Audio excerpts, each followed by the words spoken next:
ইন্ডিয়ার মেলা স্পোক্সম্যান আছে, পুন্দের আলো, দিল্লি স্টার, এগুলো সেগুলো আছেই তো, কিন্তু পলিটিশিয়ানদের মধ্যে সরকারের মধ্যে বুড়া কিছু আছে, যেমন ধরেন শিলং সালাউদ্দিন আছে, আমির খসরু আছে, মির্জা ফখরুল আছে, বা মেজর হাফিজ আছে, গয়েশ্বর আছে, এ তো বলবে না, রিস্ক আছে। এই প্রো ইন্ডিয়ান কথা কওয়া হবে কসাস জাহেদকে দিয়া, সে ইন্ডিয়া ইচ্ছা করে পুশিং করতেছে না, এইটা বলে যে পয়েন্ট হারাইছিল, যে গালি খাইছিল, সেটা গেইন করার জন্য এই নাটকটা করা হইলো দিল্লিতে। এটা পুরা দল যাইতেছিল, সে ছিল দল নেতা, তার দলের প্রায় 20 জনের মতো সবাই ঢুকে গেল ইন্ডিয়াতে, সবাই ঢুকতে দিল, আর ঢুকতে দিল না তারে, সে রাগ করে দেশে প্রেস্টিজ বাঁচানোর জন্য চলে আসলো, আর চারিদিকে ধন্য ধন্য পড়ে গেল, ধন্য ধন্য বলি সবে। সাবেক চিফ প্রসিকিউটর তাজুল ইসলাম পর্যন্ত কইছে জায়েদকে দিল্লিতে ঢুকতে না দেওয়াটা সার্বভৌমত্বের উপরে আঘাত। আমাদের দেশের একজন উপদেষ্টাকে সকল ডিপ্লোম্যাটিক চ্যানেলে জানিয়ে দেবার পরেও তার সাথে যে অসৌজন্যতা করা হয়েছে, এটা আমাদের সার্বভৌমত্বকে চ্যালেঞ্জ করার শামিল। শুনিছেন, এনসিপিরা দলে দলে স্ট্যাটাস মারতে থাকলো কষা জায়েদের পক্ষে, দেশের অপমান হয়েছে। কষা জায়েদ মানে দেশ নাকি রে? জামাত দিছে কিনা জানি না, দিতেও পারে। বাংলাদেশের পলিটিশিয়ান হইতে হইলে তার উন্নত মানের বেকুব হইতে হয়। বেকুব না হইলে ইন্ডিয়া বাংলাদেশে এরকম রাজধানী চালিতে পারে দিনের পর দিন, এতদিন ধরে। ব্যাস ব্যাস, তারপরে এখন কষা জায়েদ এখন অ্যান্টি ইন্ডিয়ান সিপাসালার হয়ে গেল। নিজের কাণ্ডজ্ঞান দিয়ে বলেন তো সে যাবে? এটা কূটনৈতিক চ্যানেলে জ্বালানো হয়েছে, সে নিজেই বলছে। শোনেন, আমার তো একটা ডেলিগেটকে লিড করছে, আমার সাথে আরো মানুষজন ছিলেন, তারা তাদের ইমিগ্রেশন পার করে চলে গেলেন। আমার ইমিগ্রেশন যখন শুরু হলো, আমি মুহূর্তেই বুঝতে পারলাম তারা দেরি করছেন, তাদের সময় লাগছে। আমাদের হাই কমিশনার প্রথম থেকে আমার সাথে ওখানে ছিলেন, পুরো সময়টা হাই কমিশনার পাশে ছিলেন। তিনি তার জায়গা থেকে সলভ করার চেষ্টা করেছেন বিভিন্ন জায়গায় ফোন করে।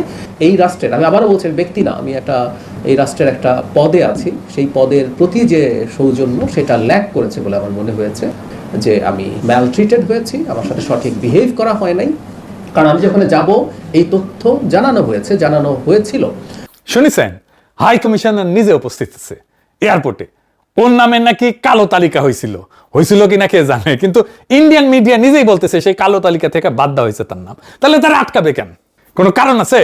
তাহলে এটা নাটক না? এখন এসে বলতেছে ভারতের সাথে আমরা সম্পৃক্ত হইতে চাই। এবার একটা জিনিস চিন্তা করে দেখেন, ভারতের সাথে আমরা সম্পৃক্ত হইতে চাই, এই কথাটা যদি কষা যায় 2 দিন আগে কইতো, গালি খায়া লম্বা হয়ে যাইতো একেবারে। এখন খুব স্বাভাবিকভাবে কইতে পারলো, কোনো প্রতিবাদ হইল না। পারলো কারণ ওই নাটকটা করে আসিছে। কইতেছে কি, ভারতের সঙ্গে আমরা এনগেজ করতে চাই, আমাদের সমমর্যাদার ভিত্তিতে আমরা ব্যবসা বাণিজ্য সহ আরো অনেক কিছুতে আমাদের উন্নতি করার সুযোগ আছে। আমরা যে জায়গায় ছিলাম সেখান থেকে তো আমরা নেমেও আসছি। ইন্টারিমের সময় সম্পর্কটা যথেষ্ট খারাপ পর্যায়ে গেছে, সেগুলো সরাই রেখে আমরা এনগেজ করতে চাই, ব্যবসা বাণিজ্য করতে চাই। আমাদের এক্সচেঞ্জ নানা ফর্মে হইতে পারে, ওই ব্যবসা বুঝে, কত ব্যবসা বুঝে। তা আমাদের হাই কমিশনগুলো এনগেজ করতেছে না, ওখানে আছে না হাই কমিশন, আমাদের পররাষ্ট্র মন্ত্রণালয় আছে না, ওরা এনগেজ হইতেছে না। ওই একটা শিক্ষি মন্ত্রী পদমর্যাদার একটা উপদেষ্টা, যার আসলে কোনো কাম নাই, কোনো কাজ নাই, কিন্তু কোনো নির্বাহী ক্ষমতা নাই, সে কি এনগেজ হবে ইন্ডিয়ার সাথে? ওই বুঝে এনগেজ হওয়া কি? ওই ব্যবসা বাণিজ্য বুঝে, ব্যবসা বাণিজ্য করার জন্য এনগেজ হইতে হয়। ওই বেকুব জানেও না যে দুইটা সরকার খুব স্ট্র্যাটেজিক ব্যবসায় যুক্ত হয়, যেমন অস্ত্র, সামরিক সহায়তা, নজরদারির যন্ত্র, প্লেন, হেলিকপ্টার, এনার্জি, এই সমস্ত জায়গায়।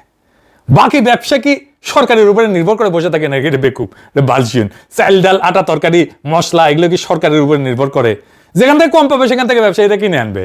হাসিনার আমলে তো অবাধ বাণিজ্য চলিছে না, ইন্ডিয়ার বাংলাদেশ, আমরা কি এক্সপোর্ট করতে পারছি ইন্ডিয়া? উল্টা আমাদের ইকোনমিকে মানসিকভাবে পঙ্গু করে ফেলা হয়েছিল।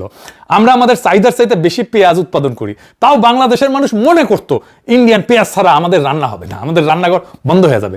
ইন্ডিয়ার সাথে আমরা ব্যবসা করি নাই, ওদের জিনিস টাকা দিয়ে কিনলেই হয় না, তো ওদের টাকা দিয়ে কেনা হবে, তারপরে আমাদের কৃতজ্ঞ থাকতে হবে ইন্ডিয়ার উপরে। ইন্ডিয়া কতগুলো কারখানা করছে বাংলাদেশে, আমরা কয়টা কারখানা করতে পারছি ইন্ডিয়াতে? একটাও না। ইন্ডিয়ান ডাক্তার এসে দেদারসে প্র্যাকটিস করে গেছে না বাংলাদেশে, শহরে শহরে গিয়া। ইন্ডিয়ান ফার্মাসিউটিক্যাল কোম্পানি বাংলাদেশে কারখানা করছে না, সান ফার্মা কারখানা করছে না, প্রচুর ব্যবসা করতেছে না। আমরা কি করছি? আমরা কি কারখানা করতে পারছি ইন্ডিয়াতে? কি এক্সপোর্ট করি আমরা ইন্ডিয়াতে? কোন পণ্য আসবে না বাংলাদেশে ইন্ডিয়ার, বিকল্প পণ্য খুঁজে আনবো, বেশি দাম হইলেও আনবো।